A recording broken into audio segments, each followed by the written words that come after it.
I do appreciate everyone coming here this afternoon. I know that this is a serious issue that's facing not only our nation, but nations across the globe. We and the Beaufort County School District and the Board of Education take the health and safety of our children extremely serious. And we do have procedures that are put in place to ensure that safety. Now, although I cannot confirm or deny, any of our employees have traveled anywhere in the continental United States or in the world where they may or may not have been exposed to certain types of infectious diseases. I will talk about the process and procedures we have in place. I will also mention that I've been in contact with Dr. Linda Bell, who is the South Carolina epidemiologist. She concurs with our process and what we have in place to ensure that what we're providing is a very safe environment for all of our students and staff members. If a staff member has been anywhere where we believe there is an infectious disease present, we have the right and authority to request for a written physician statement stating that they are free from whatever that infectious disease is, and they are not a danger to anyone entering any of our buildings, students or staff.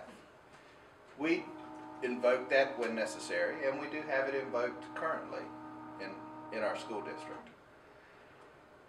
We also want to make sure that it's not just for the students that come in each day, but as you know, we are in the process of having many open houses throughout the county.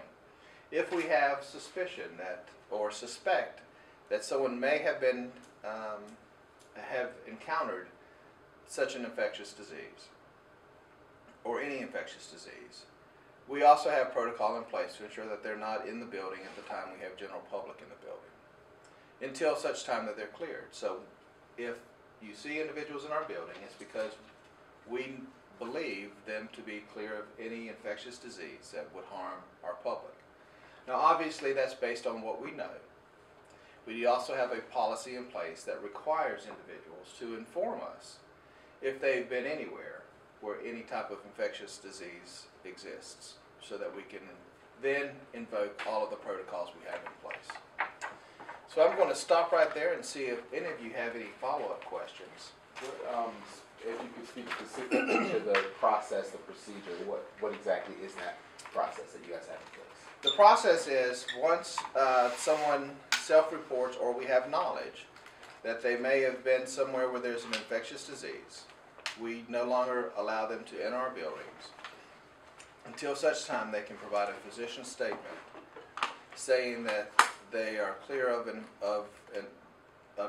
that infectious disease and they are no longer a risk to students or staff. I'm pretty sure I already know the answer to this question. I'm going to ask it anyway. Did those teachers already provide a statement? Or I'm not going to speak to any one individual. I do believe that would be a violation of FERPA and HIPAA. When you say that you have a policy for staff to either self-report, staff or students, right, or students to if you either have previous knowledge that they were traveling somewhere or they self-report that they were somewhere where there's an infectious disease. How near is near? What is it just in the country where there's been an infectious disease, in the city? What sort of parameters do you set up?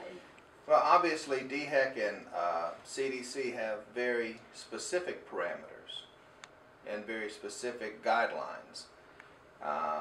For something that we believe is very serious, we extend beyond that. We, I believe, do have the flexibility to decide that we could extend beyond that. So for instance, if there was a disease in Mississippi and you're coming to us from Oregon, we would probably ask, we would ask you to provide the same kind of statement.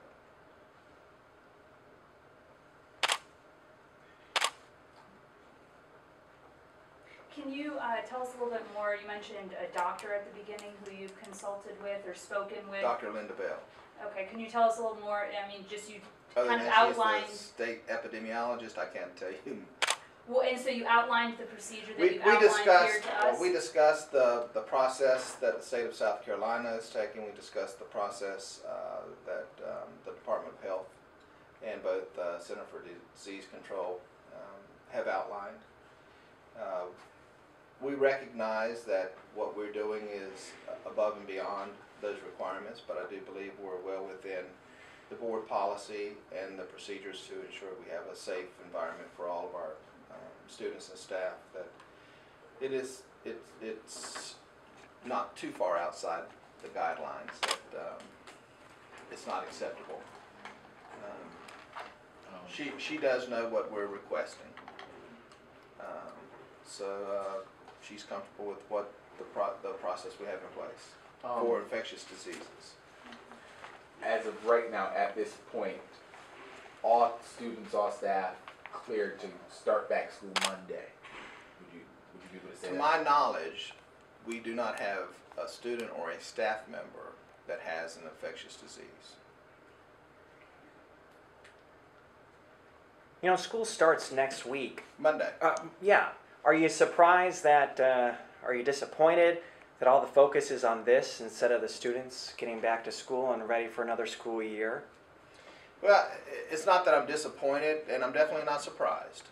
And I say I'm not surprised because I think anytime you have something that has received such media attention throughout the world, if there is a glimmer of it in a community, and especially the size of our community, I think it almost takes a life of its own, and it starts to generate things that may or may not be truthful in terms of the reality of the situation. And you always have individuals that may or may not be comfortable believing that what physicians lay out is accurate. I mean, when you read how many diseases are contracted, there would be folks that still believe you can contract all types of diseases or ways that aren't even identified. So it doesn't surprise me.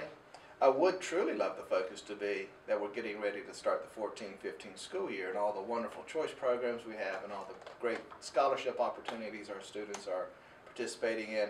But I also know what drives media. So is it making it difficult for you? No, it doesn't make it difficult. It's just part of the job. How many parents, I know you probably don't know this number, but how many parents would you say you guys received calls from yesterday? Because I know probably your phones were off the hook yesterday. No, mine were not, and I can honestly tell you that I had one parent call and I returned that one parent call. I had under a dozen. And what exactly was that? How'd that conversation go? I ended up having to leave a message because they weren't there, so they have not called me back yet. Cool.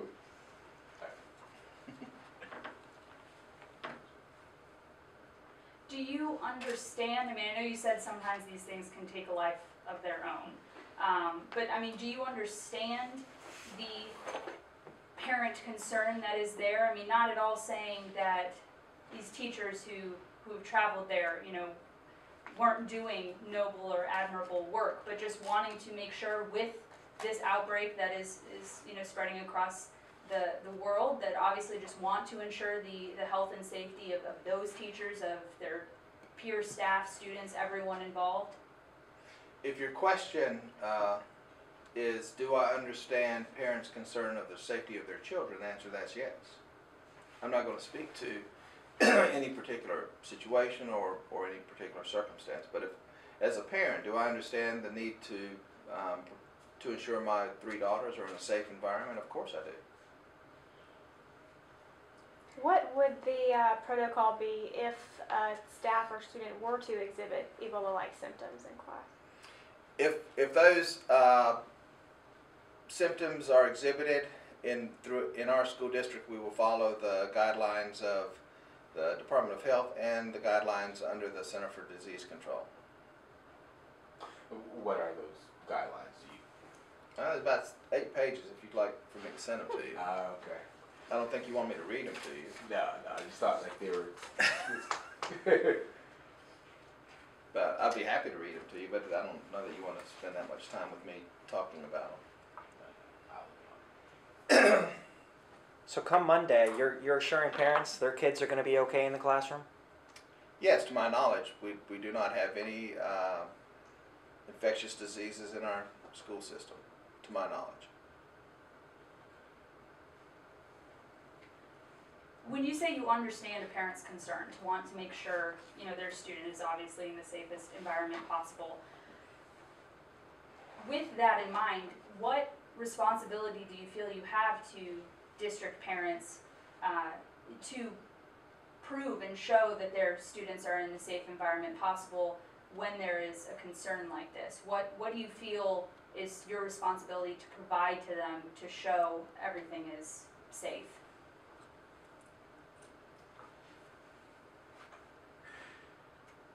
I've been involved in a lot of different types of issues when it comes to health concerns. MRSA was one that came out. I don't know if any of you ever reported on that a few years back, but that was a huge issue. And same exact thing, we had protocols in place. We ensured everything was safe and sanitary prior to students going back into rooms, classrooms, locker rooms, so forth. The process we have in place, I would hope, would add assurance to parents. And that's for everything we do from a health perspective. The TDAP, as you know, is another issue. Monday start school. I'm surprised the media is not reporting again on how many students may not have their vaccination and cannot attend school. So there are a lot of health concerns that we face every school year and all the time. I do trust that we do have the protocols in place. With individuals, though, that's more of an individual level. I think every parent would probably address it differently when you ask them what is it that they need to be assured. I think you would have a varying level of assurances laid out by every parent. Can you speak to the background of what brought this news conference on? Something was brought to your attention?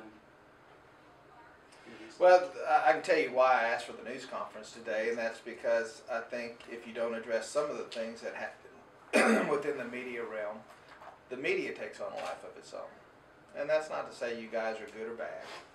That's just to say that I know you have a job to do. And at times you can read something and people will have a different opinion about what they read. So depending on the inference made from the article, I had the internal feeling that this was getting a little out of control and that I possibly needed to speak to what we were doing as a school district to ensure the safety for all of our kids.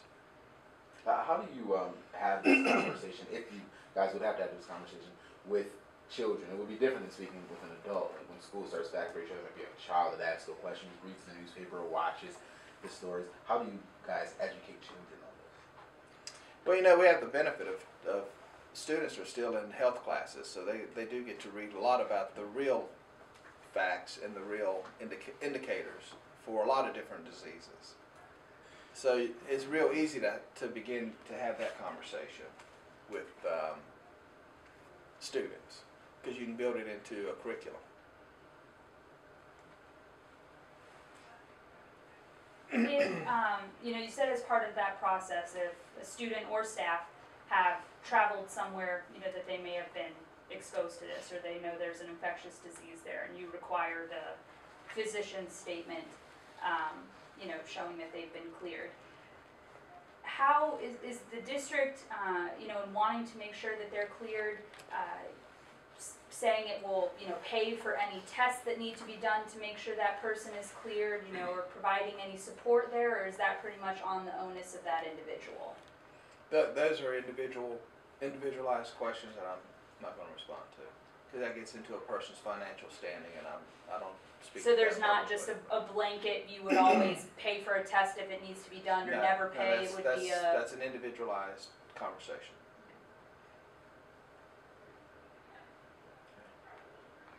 Have you released the teachers' information that are involved in the situation? I don't know that we have any teachers involved in this situation. I'm talking about what we do as a board policy and a board perspective for infectious diseases. So were there teachers in West Africa? Recently? I'm not going to comment on that. But don't you think parents should wouldn't they want to know if there were teachers over there come Monday morning that were in West Africa? I would think what they would want to know is that anyone in our building has been cleared to be in our building for whatever reason, for whatever disease.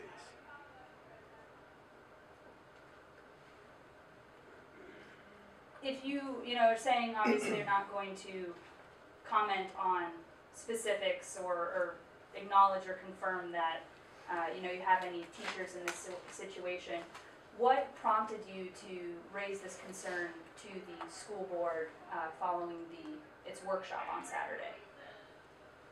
Who said I did that? Member of the media who was there? Then I raise a lot of things with the school board. I tell them a lot of things that I'm going to do in terms of procedures. So it could be as innocent as saying, if we have infection, since this is in the media, the worldwide media, and it poses to be an issue for us, this is the procedure I'm going to follow. And in that conversation, you know, in that discussion with the board, was there any concern in terms of what authority, you know, you did have as a superintendent to ask or request, you know, certain students or staff members to provide, for example, the physician's statement or, you know, get tested for things? Was that kind of a line you had to toe? No, because we will request a physician's statement if a child has lice. I mean, if we have a lice outbreak in the classroom and they go home, before they can come back, they have to show proof that they no longer are contagious. Same thing with tuberculosis, with pertussis. So it's not just one type of disease, it's the protocol we use for all diseases. What's the difference between, I think some of us in here may have spoken with Bill Evans, the board chair, and he's the one who told us it was possibly 2 or 3 teachers who was in Africa. What's the difference between him telling us this and you telling us? Well, you'd have to ask Mr. Evans that question. And I know you won't. They're essentially 2 spokespersons for a school district. That's the board chair typically and the superintendent. I probably have more updated, accurate information than Mr. Evans, just due to the fact that I do this every day. This is my job. Where a board member, although they may have some information here and there, essentially twice a month when we have our board meetings or committee meetings is when they get the more in-depth information. And going back to a little bit what Nick was asking, I know you won't discuss with us how many teachers or the teacher's information because it's like a medical thing there, but what if a parent did call you and they wanted to know, we're hearing this, my child's in school, is a teacher at my child's school? Can you at least tell them if the teacher's at that school, or can you at least tell a parent how many teachers it could be? Don't you think that it's their parents' right to know whether or not maybe I don't want to send my child to school today, or just to have that sort of point of mind, or can you at least tell them, well, we can tell you it's not that teacher? No, I don't think they have that right. Because I would also, let's reverse that. I don't think I would have the right to tell the teacher any kind of personal medical information about a parent. But what about, but a child you Because would, right? the parent also comes into the building. So personal medical information is that person's. Now if they wish to share it, that's fine. But I don't have the right to share your personal medical information with anyone else. But it's not, I'm not saying the individual personal teacher. Yes, you are, because my child. well, if you're asking me about a teacher in a school, you've limited the population down to the point that yes, you've released identifiable information. If I said your news station, a reporter, that reports on school business at that station has this infectious disease? How closely have I come to pointing that arrow at you? Same thing. That a person's medical information is just that. It's that person's medical information. It's not a policy he's talking about, it's federal law. Right. It's hammered into us by our attorneys, by Dr. Moss. And it's also part of the South Carolina law, South Carolina code. However, a person's travels are not private information, so why is this something just that the district feels, they can't even, confirm or acknowledge that several teachers have traveled there and, that we understand the situation. Unfortunately, this outbreak has happened while they were traveling there, and, this is what being done without identifying who the teachers were. And I'm not going to do that either, but what I will do is tell you, to my knowledge, we've not had anyone travel anywhere close to a location where Ebola has been identified. And when you say to your knowledge, you've not had anyone travel anywhere close. When you say anywhere close, how are you defining Hundreds of that? miles. Hundreds of miles? Hundreds of miles. Okay. And with just the situation, I saw a story on this just before. You do understand geography and how large the continent is. Yes, Okay. I do. But, saw a story on this, it was AP or, USA Today, something, soon before I came over here, saying that health officials are concerned that they don't understand the true scope of the outbreak right now. That, numbers are, every time they open up a new treatment center, They did that with SARS they're flooding and everything in. else. Yeah. And so fear they don't have a true understanding of the scope. Because of that, is there not, even if it's hundreds of miles, don't feel the need to just be as cautious as possible? Oh, we are. Then you didn't hear me when I said that we follow our protocol from the very beginning, which is a very cautious protocol. So, speaking generally, even if you had people traveling within, like you said, you're not aware of any teachers who have been I think the anywhere example I near. used was Mississippi and Oregon. Right, so even if it's hundreds of miles, you still might invoke the procedure. No, I think I said we would invoke the procedure. Okay.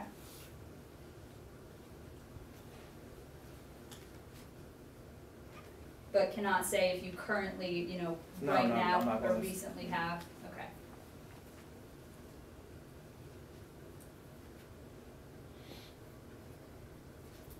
I can see your mind's working, trying to figure out how to ask me a question that you can get the answer you want.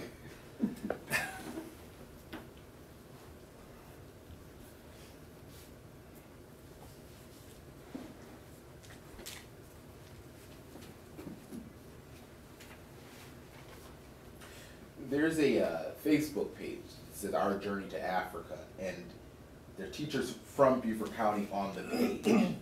I've not seen that page. Show you a screenshot of it. Okay, because I'm trying to. Yeah, I'm not gonna talk about Facebook. Go ahead with your question. I'm sorry I interrupted. But if they're on this page and we show you this picture of them, can you say if they're teachers within the county? Do they identify themselves on Facebook? Some of them do, yes. Then I think you've answered your own question. I'm not going to answer the question.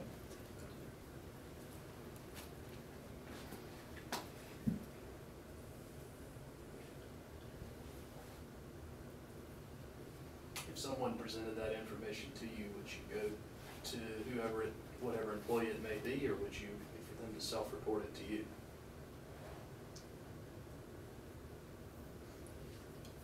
What information are you talking to? That they're supposedly have visited a West African nation? We have a protocol in place that that allows for both self-reporting or us to investigate anyone that may have been anywhere in the world. So that process takes care of itself, if that's the root of your question. Any concerns that, I mean, I'm sure not as much with staff, I mean, because there's obviously fewer staff in the district than there are students, but with over 20,000 students in the district and, you know, over 2,500, I mean, that's just the number of teachers, not let alone staff. Concerns that someone could slip through the cracks? Yes. Well, there's always a possibility someone can slip through the cracks. I mean, with any disease, you always have those that might slip through the crack. But in terms of students that travel extensively, they don't hide it. They actually want it part of their transcript or part of their process for admissions after high school. So I don't know of a student that hides international travel. Most of them truly want to talk about it, write about it, and definitely get credit for it when they're trying to secure a spot in a college of choice. And in this, you know, policy in terms of the self-reporting, or if you know, through your own knowledge, know of someone, I mean, don't think you need to take it so far as if someone is traveling out of the country that they, regardless of whether or not there may be an infectious disease there, that's something they have to let you know in case, you know, all of there is an outbreak for something, or just they only have to, you know, report it to you, or you will only investigate if there is knowledge of an infectious disease there. Well, we'd be monitoring everyone that walked through an international airport. Under if we said, okay, anyone that travels anywhere, we're going to follow this protocol. We would have anyone and everyone that ever walks through an international airport, because they would come in contact with international business folks. So, no, I think the protocol we have in place is sufficient.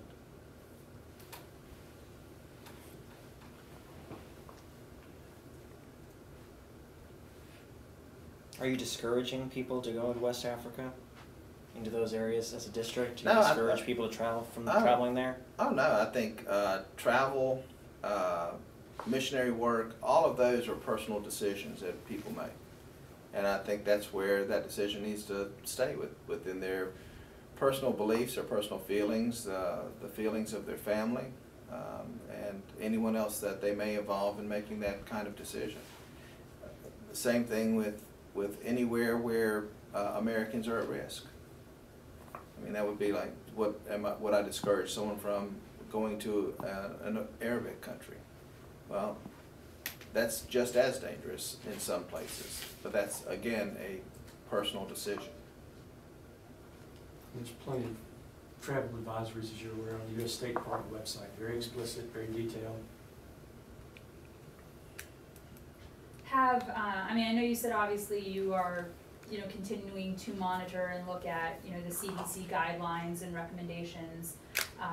Has the State Department of Education, or, you know, any state public health agencies or anything like that, you know, sent out any memos to school districts or made any recommendations on a procedure to follow, or, you know, what should be done at just... Not that I'm aware of. DHEC has some guidelines out there, but other than just regular guidelines and CDC has guidelines for all their infectious diseases. I've not received anything recently from the state for any infectious disease.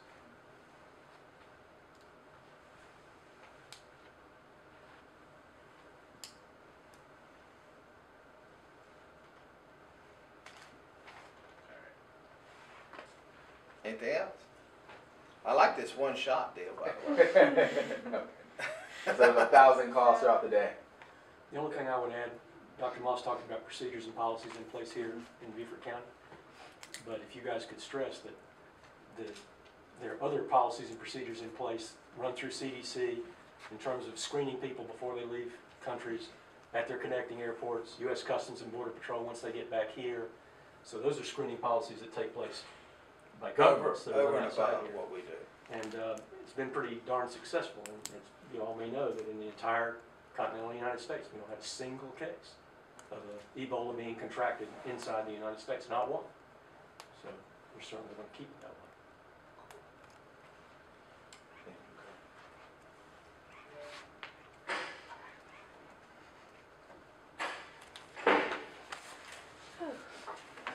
Did you read the statement at the beginning? No, no, everything I said was just